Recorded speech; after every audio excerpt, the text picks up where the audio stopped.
Okay. Good afternoon, everyone. My name is Kelly Chacon, and I'm one of the clinical fellows in reproductive endocrinology here at UCSD. And our lab has spent the last year working to better understand the pathway towards fertility preservation under SB 600. And so today I'll share our findings on the significant ethnic and socioeconomic disparities among who is eligible for benefits to begin with. So there's overwhelming evidence that fertility preservation before starting cancer treatment can effectively reduce infertility, but actual utilization of fertility preservation is very low as 5% among privately insured females and markedly lower among historically marginalized groups. But when and where exactly does this drop-off happen? Previous research on benefit mandates has often focused on utilization as the endpoint, but there are key factors upstream of utilization that need to be explored, namely who is eligible for benefits, what are the quality of those benefits, and how accessible are those benefits? And do those steps differ by social determinants of health? So with this in mind, I'll share with you today our work to understand the first step in this pathway. Are the patients that are truly at risk and in need of services eligible for benefits to begin with?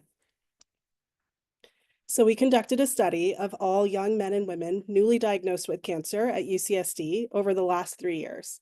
We collected information on social determinants of health, including age, sex, race, ethnicity, primary language, and zip code, and then looked for associations between those factors and eligibility for FP benefits under SB 600 when they were diagnosed.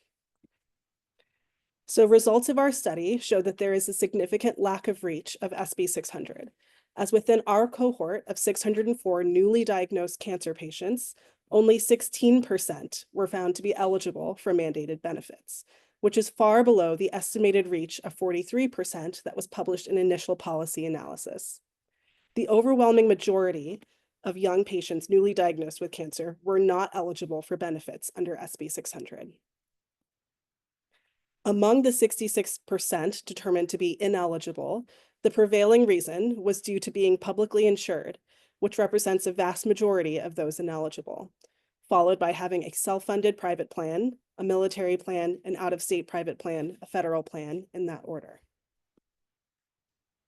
When looking specifically at the subset of 279 patients who were privately insured, still only about a third of this group were eligible under SB 600, with another third being ineligible due to having out-of-state or self-funded plans, and the other third unable to determine from the initial analysis.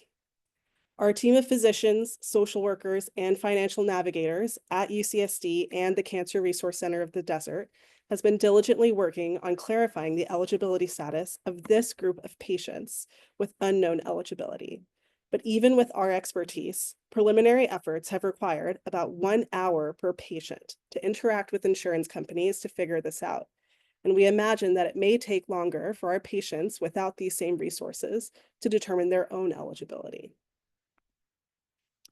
So we then looked at social determinants of health, like age, race, ethnicity, language, and zip code, and notably found that Hispanic patients were far less likely to be eligible for benefits under SB 600 compared to non-Hispanic white patients, only half the odds of eligibility.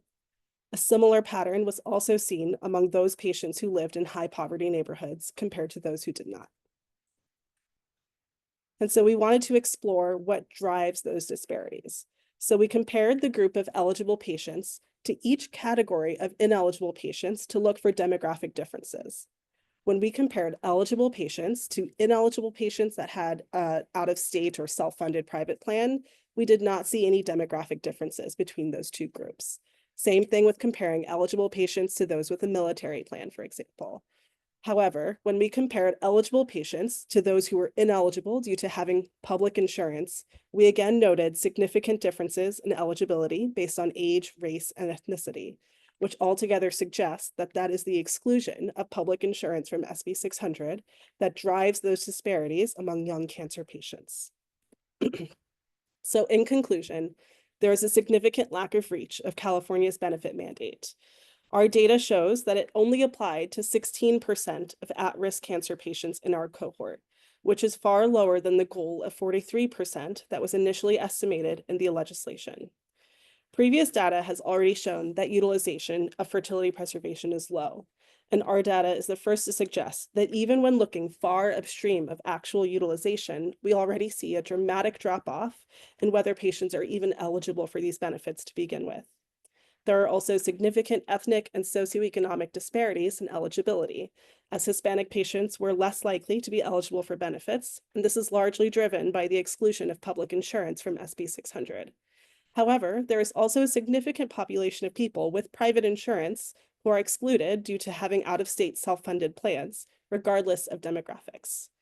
So we are now focused on examining the next steps in the pathway, namely benefit quality and accessibility.